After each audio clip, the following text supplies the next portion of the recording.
নমস্কার বন্ধুরা, আজ 11ই সেপ্টেম্বর 2024, রাত প্রায় 12টা বাজে। কেমন আছেন আপনারা? অনেকদিন জিজ্ঞেস করা হয়নি। আগে যখন ভিডিওতে আসতাম, ভিডিওতে মনের কথা নিয়ে আলোচনা করতাম, জিজ্ঞেস করতাম কেমন আছেন। আজকে আবার জিজ্ঞেস করলাম কেমন আছেন, কারণ আপনারা তো নিশ্চয়ই এবার উৎসবে ফিরে গেছেন। উৎসব ফিরে যাওয়ার কথা, উৎসব নিয়ে লিখেছি বলে আজকে ফেসবুকে আমাকে অনেক অনেক বাজে কথাও শুনতে হয়েছে। যদিও আমি পোস্টটা পরে ডিলিট করে দিই। সুমন মিত্র বা এরকম একটা নাম ছিল কোনো একজনের, সে আমার বন্ধুও ছিল, দেখলাম ফ্রেন্ড লিস্টে ছিল নাম। সে কিছু কথা লিখেছিল যেগুলো আমার পছন্দ হয়নি, সেটা তার ব্যক্তিগত মতামত হতে পারে, এবং আমিও তাকে বেশ খারাপ কিছু কথা লিখেছি, যার জন্য আমার ভেতর থেকে আমার খারাপ লাগে যে একটা মানুষের জন্য নিজেকে কেন এতটা নিচে নামাবো। কিন্তু নামিয়ে ফেলেছি, জানেন তো, বিশ্বাস করবেন না, এই একটা জিনিসের জন্য আমরা না সবসময় পিছিয়ে থেকে যাই। মানে যেরকম হয় না যে বলে যে একজন আমাকে কামড়ালে আমিও কি তাকে কামড়াবো, কিন্তু এক এক সময় মনে হয় আজকে যে পরিস্থিতি সেটা দেখে মনে হয় আমারও বোধহয় কামড়ানো উচিত ছিল, এবং আজকে কামড়ালাম না বলে বোধহয় আমার পরিবারের কাউকে ও কামড়ে গেল, তখন আমাকে চুপ করে দেখতে হলো। আমার বোনকে, আমার বউকে, আমার মাকে, আমার মেয়েকে কামড়ে চলে গেল বলে আমাকে দেখতে হলো। কেন? কারণ আমি প্রথমবার কামড়াইনি, প্রথমবার ওকে ছেড়ে দিয়েছিলাম। ভেবেছিলাম ঠিক আছে, ও কামড়াচ্ছে, ও একটু মানে অমানুষ বা না মানুষ, না আনসানালির কথাটা আমার খুব ভালো লাগে, না মানুষ। তা সেটা বোধহয় একটা ভুল হয়ে গেছে, সেই জন্য এই ভুলটা আর করতে চাই না, জানেন তো। বিশ্বাস করুন, শুধু কাঁচা গালাগাল দিইনি, বাকি সমস্ত লিখেছি। এবং আমি দায়িত্ব নিয়ে বলছি, ও যদি কোনোদিন ও আর পরিবার কেউ যদি আমার কাছে দেখাতে আসে, তাকে যদি চিনতে পারি, তার একটা সুন্দর চাপ দাঁড়িয়ে আছে, বুঝলেন। যদি তাকে আর চিনতে পারি আমি কোনোদিন, বিশ্বাস করুন, ওকে আমার সামনে আমি চেম্বারে পেটাবো। ভদ্র অভদ্র কথাবার্তা ছেড়ে দিন, চেম্বারে পেটাবো, লিটারালি চট থাপ্পড় মারবো, তারপর জেলে যেতে হয় যাবো। এবং তার পরিবারের লোককেও আমি চিকিৎসা করবো না, কারণ আমার মনে হয় পারিবারিক সমস্যা না থাকলে, পারিবারিক দোষ না থাকলে এই রকম জানোয়ার বলবো না। বিশ্বাস করুন, আমার বাড়িতেও দুটি নামানুষ আছে, দুটিকে আমার কোনোদিনের ধারে কাছেও মনে হয় না, তারা অনেক ভদ্র। এইখানে একটা প্রবলেম হয়ে গেছে, জানেন তো, আমাদের ডিকশনারিতে মিলছে না। ধরুন আজকে পুলিশ ব্যবস্থার যা অবস্থা, পুলিশ প্রশাসনের যা অবস্থা, আমি যদি বলি তোরা এবার হাতে চুড়ি পর, তোদের এবার চুড়ি পরে নামার কথা, বিশ্বাস করুন আমি কাকে অপমান করছি? আমার বাড়ির মা বোনেদের অপমান করছি। তারা তো যে কোনো অনুষ্ঠানে বা অনেকে নর্মালিও মানে হাতে চুড়ি পরেন, এবং তারা তো কোনো অংশে ভীতু নন, তারা তো সাহসী, মানে আমাদের থেকে বেশি সাহসী। আজকের দিনে তারা যে আন্দোলন করছে, আমাদের থেকে অনেক অনেক বেশি আন্দোলন করছেন, অনেক এগিয়ে রয়েছেন আন্দোলনে, এবং শুধু আন্দোলনে না, সমস্ত কিছুতে। আমার মেয়ে বন্ধুরা আমার থেকে অনেক বেশি এগিয়ে রয়েছে অনেক জায়গাতে। শুধু তাই নয়, আমি আশেপাশে যত মানুষকে দেখি, মহিলারা আমাদের থেকে অনেক এগিয়ে আছে, এবং অনেক ক্ষেত্রে আমাদের সঙ্গে পায়ে পা মিলিয়ে তো বটেই, আমাদের থেকে অনেক এগিয়ে রয়েছে। তো তাকে চুড়ি পড়া মানে বেসিক্যালি আমি মহিলা জাতকে অপমান করছি, যেটা হওয়ার কথা না। এবার ধরুন একটা বিশেষ সম্প্রদায় আছে, তৃতীয় শ্রেণী, তাদেরকে সেটাও অনেক সময় বলা যায়, কিন্তু তৃতীয় শ্রেণী আজকে যে মানে পুরুষ ও নারীর বাইরে যারা আছেন, তারা কিন্তু আজকে আমাদের পাশে থেকে প্রমাণ করেছেন। শুধু মানে কি বলবো, সত্যিকারের মনুষ্যত্ববোধ যদি কারোর থাকে তো তাদের মধ্যে আছে। এবার ধরুন জানোয়ার পড়ে রইল, জানোয়ার যদি বলি, নেকড়ে হায়নাও এদের কাছে নস্যি, শিয়ালও এদের কাছে নস্যি। মানে এই অ্যানিমালগুলোর বা এই জন্তুগুলোর, পশুগুলোর ক্যারেক্টার খারাপ বলে আমরা জানতাম, যারা খুব ধূর্ত হয়, ধূর্ত শেয়াল বলি আমরা, কিন্তু এদেরকে সেইভাবেও করা যায় না। এবার কোন দিন দেখবো তাহলে রাস্তায় বন জঙ্গল ছেড়ে শিয়ালরা চলে আসবে, হায়না নেকড়েরা চলে আসবে, বলছে আমাদের কেন অপমান করছে এইসব লোকের সঙ্গে আমাদেরকে তুলনা করে। আমরা আজ যাই হোক এইভাবে ধর্ষণের প্ররোচনা দিইনি, আমরা কখনো এইভাবে একটা মার্ডারের নিজেরা দায়িত্ব নিয়ে লোপাট করার চেষ্টা করিনি। তোমরা কোথায় যাই? ভদ্র লোকের ছেলে তো, আমার বাবা তো ভদ্রলোক জানতাম, ভদ্রলোকের ছেলে হয়তো মানে আর কিছু মুখ দিয়ে আসতে পারছে না, মানে কাঁচা খিস্তি তো করতে পারবো না। কি বলবো এদের? ঠিক যেরকম আজকে শাসক দলের লোকজন যে কথাগুলো বলছে, ডাক্তার শয়তান, আরে ভাই ঠিক আছে রে, আসিস না চিকিৎসা করতে, নিজেদের চিকিৎসাটা নিজেরা বুঝে নে। আর তোদের তো যা পয়সা রোজগার হয়ে গেছে, তোরা তো আর দেশেও চিকিৎসা করাবি না, তোরা তো সিঙ্গাপুরে যাবি, তোরা তো ইউকেতে যাবি, লন্ডনে যাবি, তোদের তো এখন প্রচুর পয়সা, কাঁচা টাকা নিয়ে তো তোরা টাকার বালিশে শুয়ে রয়েছিস বোধ হয়। প্রত্যেকের বাড়িতে ইডি হানা করলে টাকা নেবে, আর ইডি টাকা নিয়ে কোথায় যাচ্ছে কেউ জানে না। সেই টাকাটা কোথায় যাচ্ছে, এক সময় ইলেকশনের সময় আমাদের মাননীয় প্রধানমন্ত্রী বলেছিলেন, আমি ভাবছি কিভাবে টাকাটা ফেরত দেওয়া যায়। সেই সময় আমরা বলেছিলাম যে 9 কোটি লোককে যদি আপনি 200 কোটি টাকা ফেরত দেন, এফেক্টিভলি ওই 1-150 টাকা করে, 1-150 টাকাও না, মানে কত হবে, 9 দিয়ে ওই 25-26 টাকা করে হয়তো পাবো প্রত্যেকের অ্যাকাউন্টে যদি ভাগ করে দেয়া হয়। তো সেটা নিয়েও তখন আমরা বলেছিলাম, কিন্তু আলটিমেটলি তাও তো 25 টাকা আসতো, 25 টাকা 26 টাকা যাই হোক না কেন। আজকের দিনে মানে কি বলবো, একবেলা ব্রেকফাস্টও তো 4টে কচুরি দিয়ে 20 টাকায় হয়ে যায়, একদিন তো ব্রেকফাস্ট খেতে পারতাম, তো সেটাও তো হলো না। তো সুতরাং এই যে ইডি এত টাকা নিয়ে চলে যাচ্ছে, কি হচ্ছে সে টাকা? আমাদের তো ট্যাক্সের অ্যামাউন্ট একটুও কমছে না, উল্টে ট্যাক্স দিনের পর দিন বেড়ে যাচ্ছে। উল্টো দিকে আমাদের ট্যাক্স নিয়ে এই সমস্ত কাজ হয়ে চলেছে। একদিকে লক্ষ্মী ভান্ডার করে নিম্ন মধ্যবিত্ত মানুষদের, নিম্ন মধ্যবিত্ত এরা খেটে খাওয়া মানুষ, এদের আর কোথাও যাওয়ার জায়গা নেই সরকারি হাসপাতাল ছাড়া, এবং এরা যেহেতু খেটে খাওয়া মানুষ সেহেতু একমাত্র জুনিয়র ডাক্তাররা এদের চিকিৎসা করবে, সিনিয়র ডাক্তাররা এদের চিকিৎসা করে না।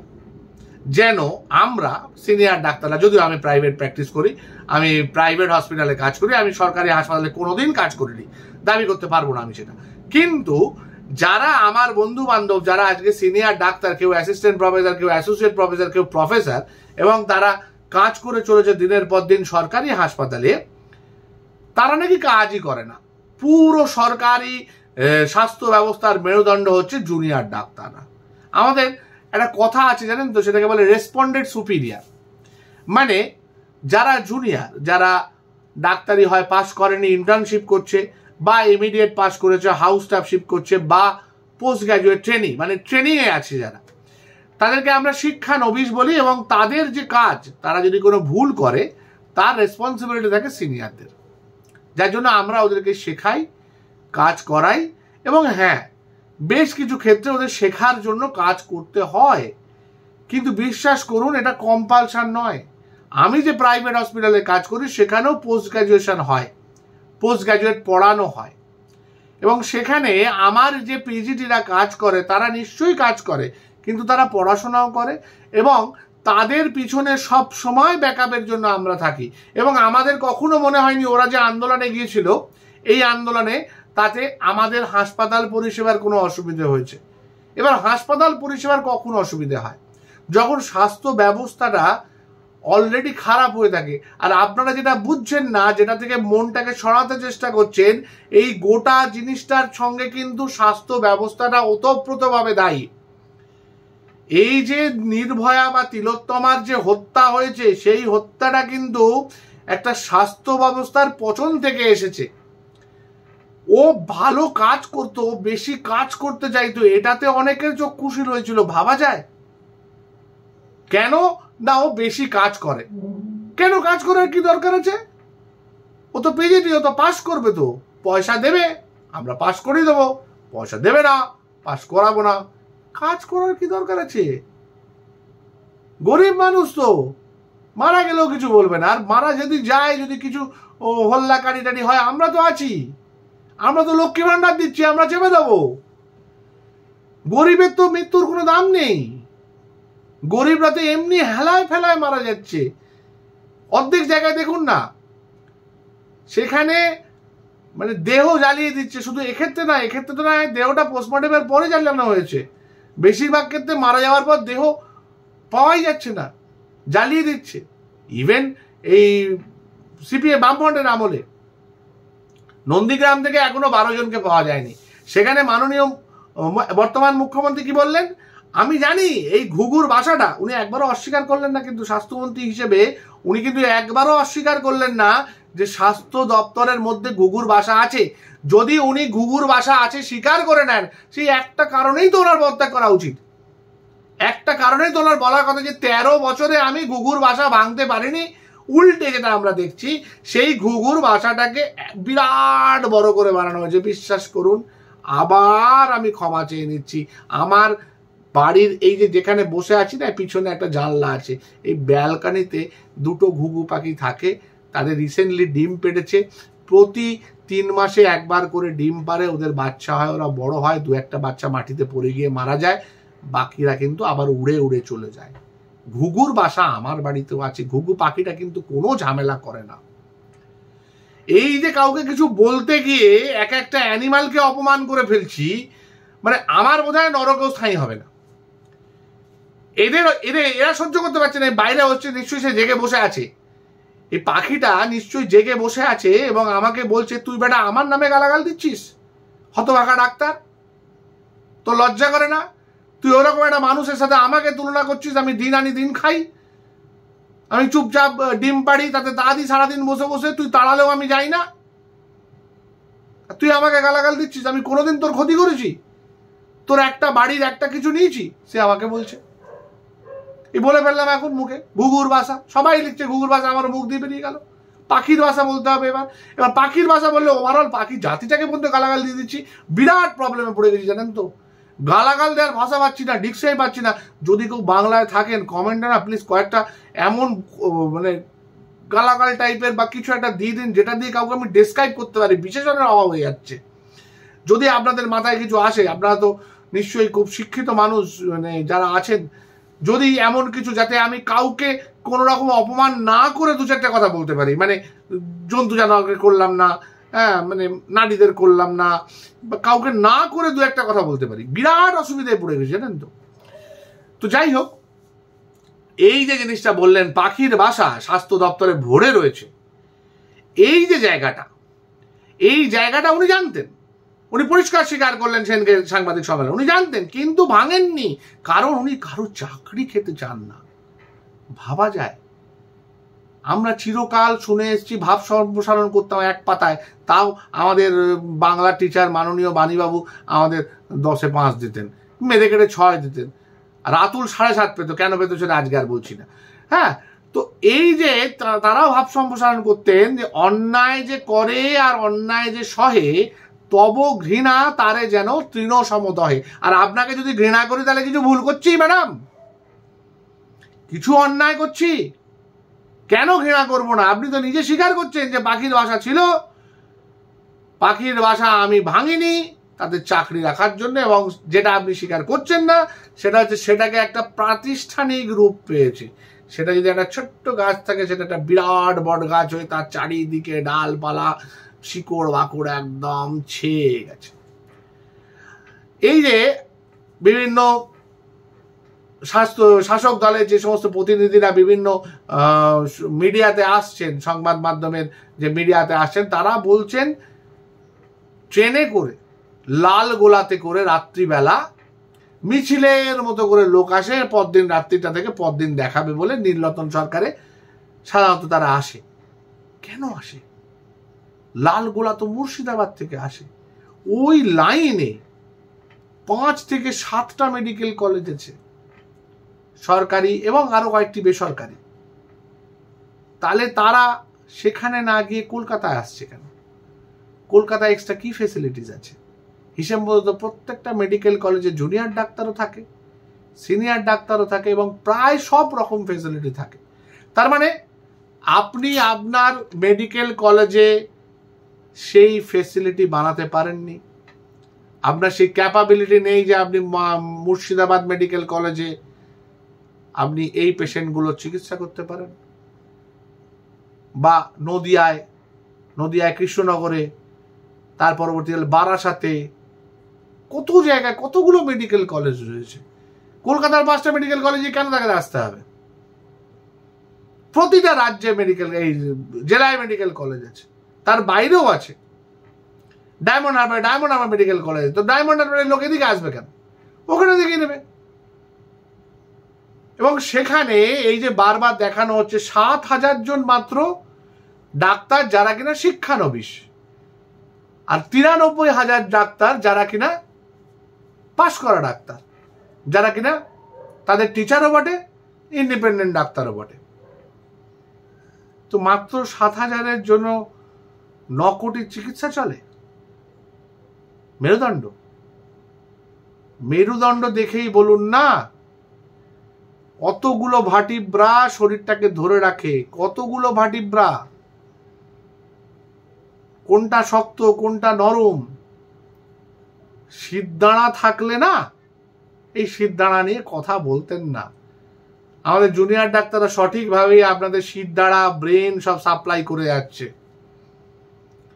কিন্তু তাতেও তো আপনারা নিচ্ছেন না, ওদের তো সেটা গ্রহণও করছেন না আপনারা।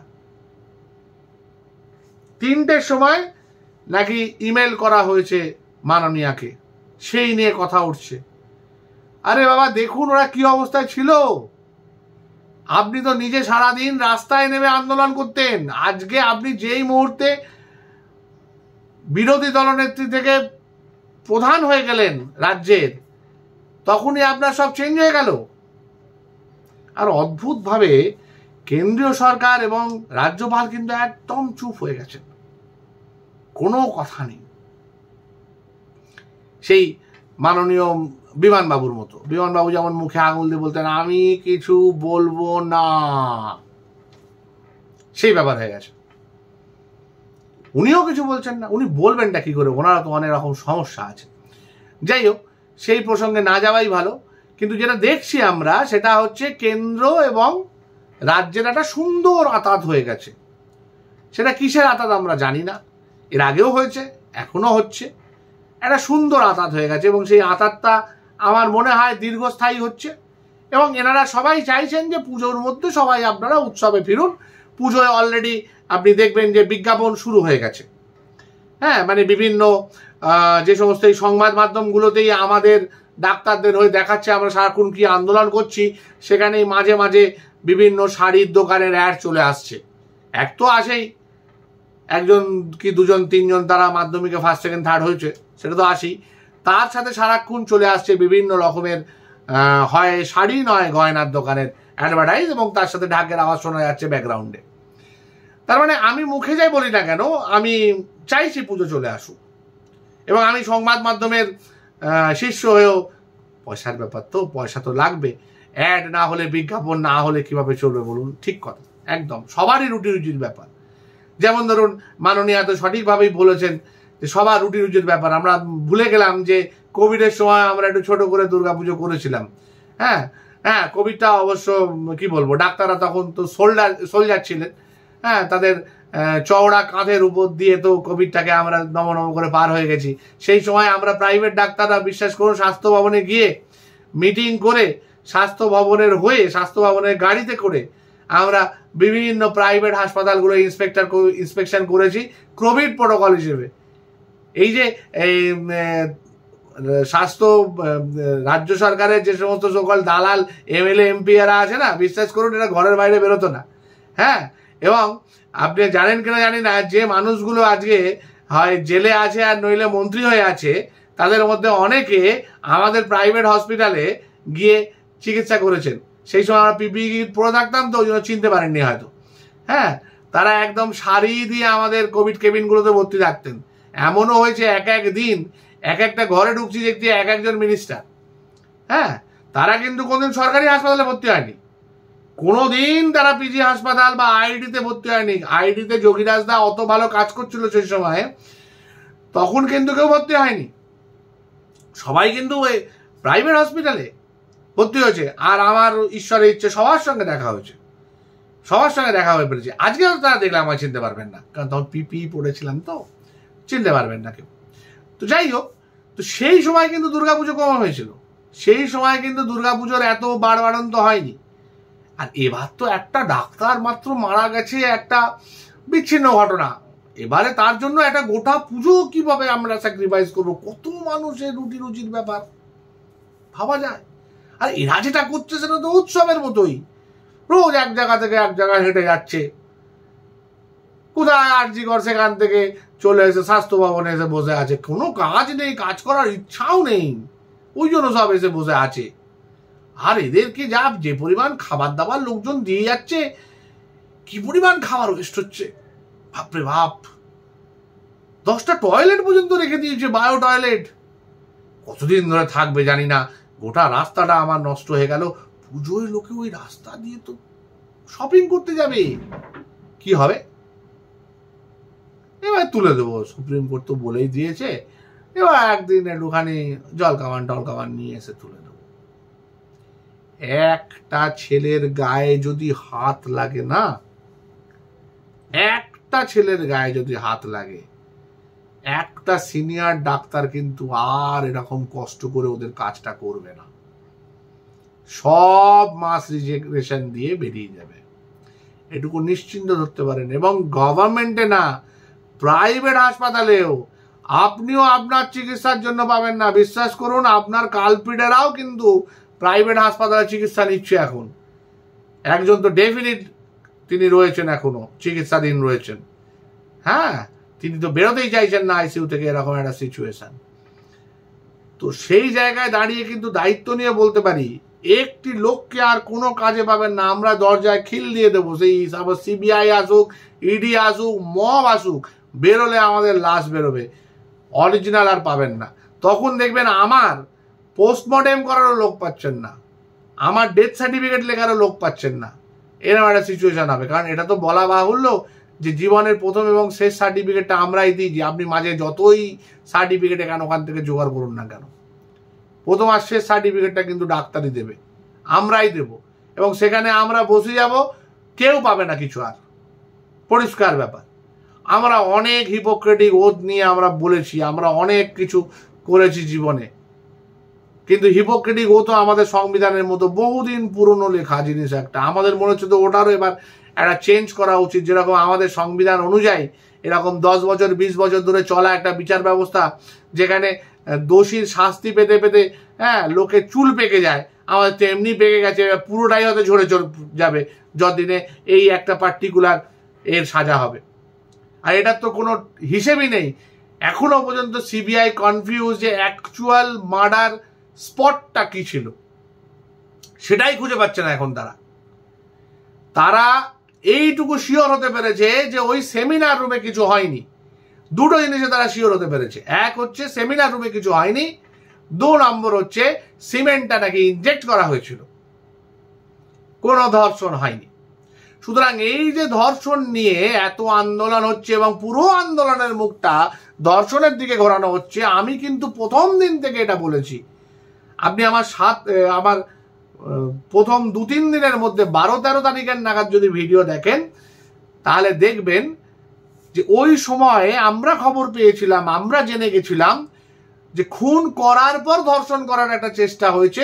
খুনটা মেন লক্ষ্য, আর কিছুই না। সেই ঝিকে মেরে বউকে শেখানো যে দেখো আমরা তো তোমাদের এইভাবেই মারবো, আর তোমাদের আমাদের কথা শুনে চলতে হবে, হয় আমাদের সিন্ডিকেটে সরাসরি ঢুকতে হবে, নইলে আমাদের সিন্ডিকেটকে হেল্প করতে হবে, পয়সা দিতে হবে, না হলে তোমাদের এই হাল করে ছাড়বো। এই জিনিসটা শিক্ষার জন্য একটা নিরীহ মেয়েকে টার্গেট করা হয়েছে, এবং কজন মিলে ওকে মেরেছে কেউ জানে না। 2-3 জন নয়, আপনারা একজনের কথা বলছেন তো, 2-3 জন না, আরো বেশি। এবং বিশ্বাস করুন, আধা আরজি করের লোক সেটা জানে না শুধু মাননীয় সিবিআই এবং মাননীয় পশ্চিমবঙ্গ পুলিশ। তারাই শুধু জানে না, তারাই শুধু কনফিউজড, বাকি সবাই সবকিছু জানে। এটাকে কি বলা যাবে? সঞ্জয়ের জন্য যে উকিল, সে কোর্টে পৌঁছাচ্ছে দেরি করে। সন্দীপ বাবুর জন্য যে উকিল, সে উকিল এমন ভাবে সওয়াল করছে যে আমাদের কাস্টাডি লাগবে না, আমরা দরকার হলে জেলে গিয়ে জেরা করে নেব। আর কাউকে কোনো ওঠানো হলো না, শুধু জিজ্ঞাসাবাদ চলছে। কি ভাববো আমরা, কি ভাববো? ঠিকঠাক জাস্টিস পাওয়ার না আছে সুপ্রিম কোর্ট থেকে। আর সুপ্রিম কোর্টের কথা কি বলবো, যে যত পয়সা দেবে তার তত বড় উকিল বসবে, আর সে তত বড় উকিল নিজের আইন এদিকে ওদিক করে নেবে। আচ্ছা, একটা জিনিস বলুন তো, ডাক্তারদের মতো কি উকিলদের বিবেক নেই? এই যে মাননীয় কপিল সিব্বাল, উনি কি বিবেক ওনার নেই? উনি পয়সা নিয়ে এই রকম একটা সোকল্ড খুনি ধর্ষকের হয়ে কেস লড়ে যাচ্ছেন, একটা সরকারের হয়ে কেস লড়ে যাচ্ছেন। শুধু পয়সাটা এখানে বড় কথা হলো। উনি বুঝতে পেরেছেন দীর্ঘদিন কেস চলবে, অনেকদিন উনি পয়সা পাবেন এবং ওনাকে লোকে রাখবে, তার কারণ যেন তেন প্রকারে এগুলোকে চাপতে হবে। এই যে কদিন আগে একটা বাচ্চার ধর্ষণ করার চেষ্টা হয়েছিল, কোনো উকিল রাজি হয়নি তার হয়ে লড়তে। তো সেক্ষেত্রে এই এতগুলো উকিল, 35টা উকিল অ্যাপয়েন্টেড হয়েছে, তারা রাজি হচ্ছে কি করে? তাদের বিবেক বলে কিছু নেই? তারা তো বলতেই পারেন আমরা কেস লড়বো না, বলতেই পারতেন, কিন্তু তারা লড়বেন। এবার আমরা কোথায় যাই? বিচারের জন্য আমরা কোথায় যাব? সর্বোচ্চ এজেন্সি বিচার করছে, সর্বোচ্চ কোর্ট তার বিচার করছে, সুপ্রিম কোর্ট, সিবিআই। আমরা আর কোথায় যাব? যদি বিচার না পাই, নোবেল চুরির মতো যদি জিনিসটা এইভাবে ধামাচাপা হয়ে যায়, আমরা কোথায় যাব? এরপর যদি আমাদের বাচ্চারা আইন হাতে তুলে নেয়, দোষটা দেব কাকে? কাকে দোষ দেব বলতে পারেন? দয়া করে অন্তত লিখে জানান কাকে দোষ দেয়া যাবে। আমি তো জানি না কাকে দোষ দেয়া যাবে, আমি জানি না। আমরা ব্যক্তিগতভাবে বলতে পারি আমরা খুব খারাপ আছি, এবং শুধু খারাপ নেই, দিন দিন না হতাশা, রাগ, অভিমানে এমন মনে হচ্ছে, মাঝে মাঝে মনে হচ্ছে নিজের মোবাইলের স্ক্রিনটাই ভেঙে দিই যখন এই সমস্ত বাজে লোকেদের, বাজেটাই বলতে পারলাম, এরকম বাজে পচা নোংরা লোকেদের এই সমস্ত কমেন্ট দেখতে পাচ্ছি, যারা আবার নাকি শাসক দলের লোক, যাদের আবার লোকে কাউন্টার লিখতে ভয় পাচ্ছে যে পাশে ওদের বাড়িতে হয়তো এসে বোম মেরে দিল।